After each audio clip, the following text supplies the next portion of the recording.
Welcome back to Everyday Kentucky. Last night, the Jewish community and players from the University of Kentucky men's basketball team lit Lexington's menorah at the summit at Fritz Farm. And joining us now is Rabbi Litvin to discuss the festival of Chanukah. And what's the difference, huh? Happy Chanukah. So the best pronunciation is Chanukah, Okay. but the hard is very hard for a lot of people to say it. It is. Chanukah, People yes. love to ask me, what's the proper way to spell Chanukah? And I say with a ches, because it's a Hebrew word.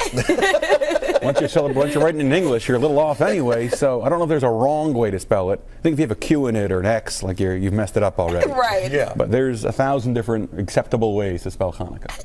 Hanukkah. I can't do it. I can't. So the greatest retelling of the Hanukkah story ever was on the Rugrats. The Rugrats Hanukkah special, which was made when I was a kid, was the best retelling of the story.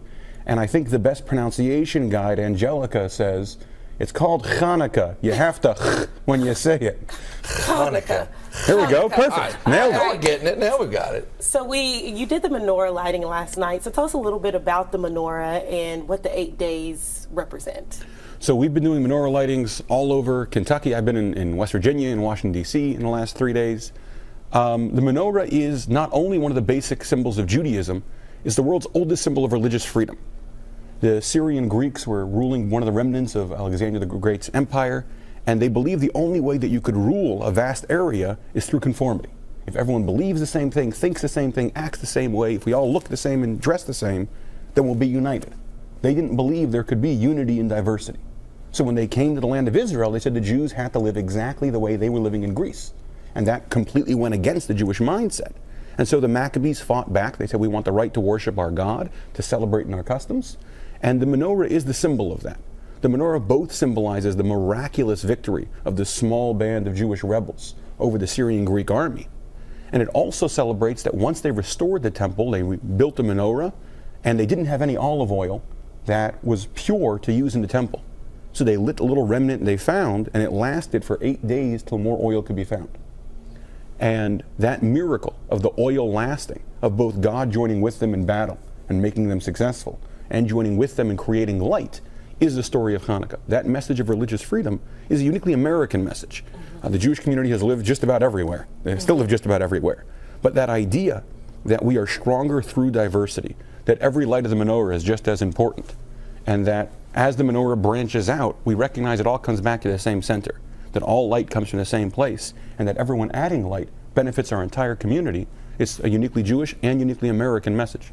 Wow. And so not only with the Jewish faith and the Jewish culture is the menorah lighting and Hanukkah, I tried, but also there's food as well. So what did you bring for us? So the miracle was with oil, as we said, and so I have some potato pancakes or latkes that are fried in oil. They are absolutely delicious. I made them this morning, so they'd still be hot. Well, I'm going to try. I want to get a little shot of this. Now, I've eaten this with applesauce before. With applesauce, yes. Well, I can see how that would go well with this. That would pair quite nicely. Oh, I couldn't figure out a way to balance the applesauce with the menorah onto the show. next year. That's next year. Next year we'll improve. But plenty. But yeah, traditionally with applesauce or sour cream, depending where you were coming from. And then the other traditional food would be deep-fried, jelly-filled donuts. So last night at the summit and throughout Hanukkah parties throughout Kentucky, we'll have both latkes and sufganiyot, or jelly donuts there. The greatest miracle, some say, of Hanukkah is that for 2,400 years it's been celebrated, and Jews have eaten deep-fried donuts and latkes, and the cholesterol didn't get us.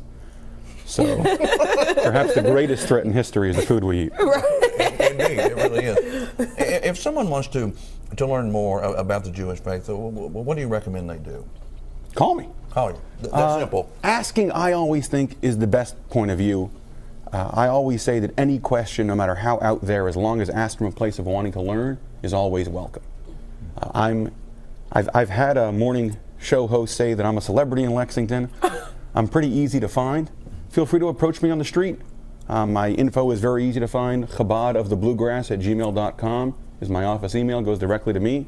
Feel free to reach out. I'd love to meet you for a coffee and answer any questions. The best way is always to ask. All right. That's fantastic. We Love appreciate it. Thank you so much. Superstar. He's the superstar. He is. Superstar. Yeah.